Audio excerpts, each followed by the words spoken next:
subscribe to our YouTube channel and press the bell icon to get the latest tech updates from TechSole Blog.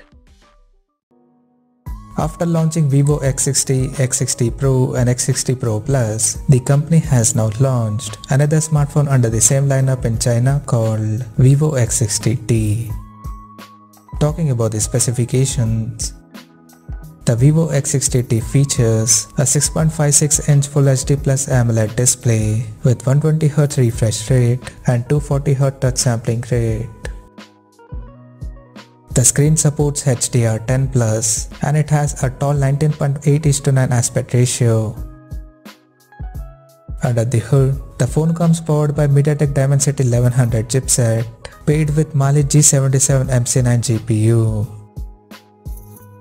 The smartphone packs with 8GB of LPDDR4X RAM and 128GB of UFS 3.1 storage.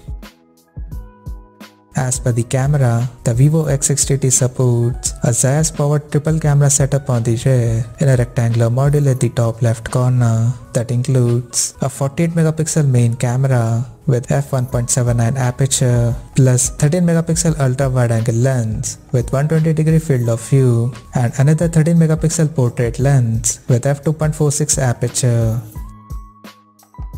The rear cameras of the phone are capable of shooting 4K videos at 60 frames per second.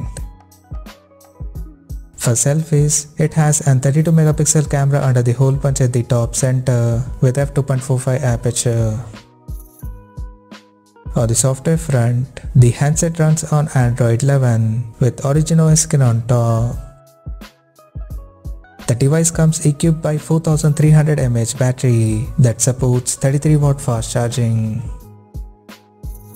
Additionally, the smartphone also features an in-display fingerprint sensor for biometric authentication. The connectivity option on the phone includes 5G, Wi-Fi 6, Bluetooth 5.2, GPS, NFC and a Type-C charging port. The physical dimensions of the smartphone measures at 159.63 by 75.01 by 7.4mm and it weighs around 175.5 grams. Now talking about the pricing and availability details. The Vivo X60T has been priced in China at 3,498 Chinese yuan. And the smartphone is now available for purchase in the country in shimmer blue and midnight black color options. So what do you guys think of this Vivo X60T smartphone? Do let us know in the comment section below and stay tuned to TechSole Blog YouTube channel for more tech updates. Thanks for watching. We'll see you guys in our next video.